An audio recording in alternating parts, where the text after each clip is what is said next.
A lot of software engineers have the dream of working for a big tech company. And if you've never worked for one, I get it. I had the same exact goal in mind when I started out as a programmer. Why then do so many people end up leaving? Statistically speaking, over 60% of employees at Google quit within 2 years. It turns out, even though the Google gig is really cushy and comfortable, employment at Google is still a job, and people leave jobs all the time for a variety of personal reasons. In this video, I want to talk a bit about why I personally left Google. This is more of a personal story, and I don't know how useful it's going to be, but I'm making it for those who might find this kind of thing interesting.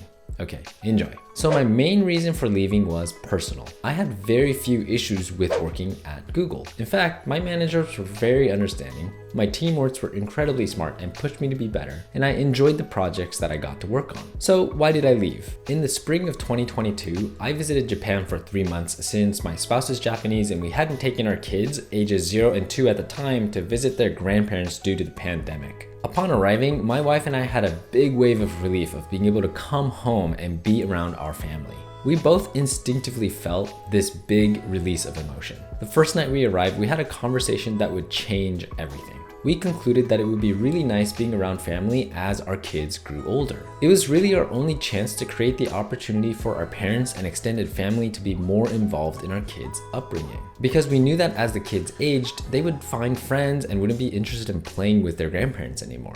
So that's when I started looking for different ways that I could be in Japan around family while still working as a software developer. At the time, I was still working for Google but completely remotely from Japan. My team was very supportive of me doing this as a temporary thing, but I was not able to work out a deal to do this long term due to labor compliance issues. I was basically told that I had to work out of one of the Google Japan offices if I wanted to reside in Japan permanently. I looked for opportunities in the Tokyo office where there are some engineering positions, but none of them really worked out for me. I'd be doing something completely new, which I wasn't opposed to, but I didn't have the tenure or the experience to make the transition very smooth. You see, international transfers are easier for people who have achieved a certain level of experience. This is because there's less competition within the company for people at that high level. With this in mind, I began looking for external roles. Specifically, any company that was willing to hire software engineers globally. And as I interviewed at different companies, I began to realize that working at a startup actually did feel like a better fit for me. There actually were several things that I wish could have changed about my employment with Google.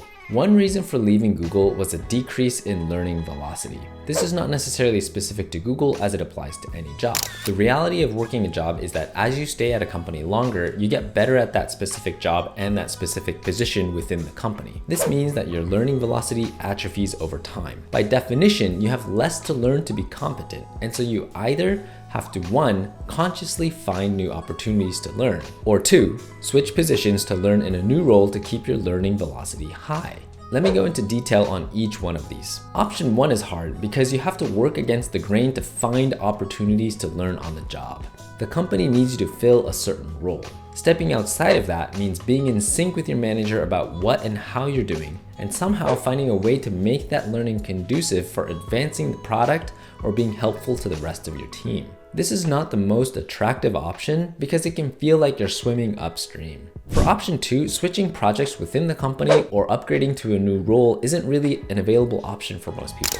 The company has to have an opening so that they can promote you to the next level or put you on a new project, and that's oftentimes not something you can flip a switch and get easily. And while it's fine to coast for a while and not be learning a ton on the job, I found that it's much more satisfying to be learning through your work. Another reason that I left is that the product wasn't as exciting as a startup. Your overall ability to create meaningful product changes is also significantly reduced when you work on larger systems. On a large team, you own a smaller sliver of the stack and you become more specialized. This makes it more difficult to make big, meaningful changes. That doesn't mean that you can't have impact at large organizations. The way that this happens is that you take on larger scope of work, involve more engineers, and help direct effort by being a key stakeholder. The longer you've been at the company, the more opportunities you'll have to contribute through a larger scope of work. At a small startup, however, it's a very different ballgame. You get to work on multiple parts of the technology stack. You can drive entire features forward in days because you can talk to the designer on one morning and be committing the backend and front-end code to ship the same feature on the same day. That kind of velocity and freedom to iterate is simply not available on large projects or legacy systems that's more common at mature tech companies. At a startup, you also get to work on daring ideas and iterate on it quickly. You talk with clients. You make fast decisions to keep the business moving forward. Time to market is a critical need for the business.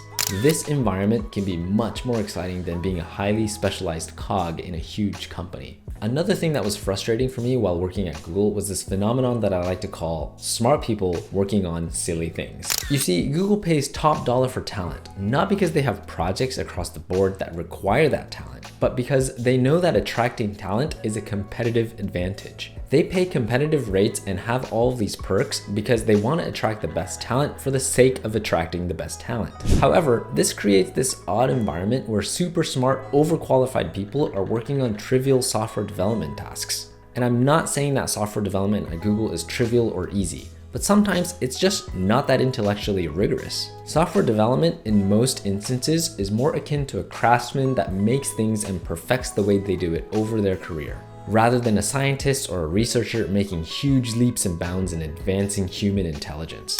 There are some research titles and positions that are reserved for this kind of cutting-edge work in applied computer science. But software development, for the most part, is not that. It's more like composing together a system design based on tried and true principles for addressing system bottlenecks, debugging issues, and replacing old code with new code, and moving data from one thing to another. That's the reality of software development. And so I like the way that one of my former colleagues at Google put it. Google has more people working in it than there is work for them to do.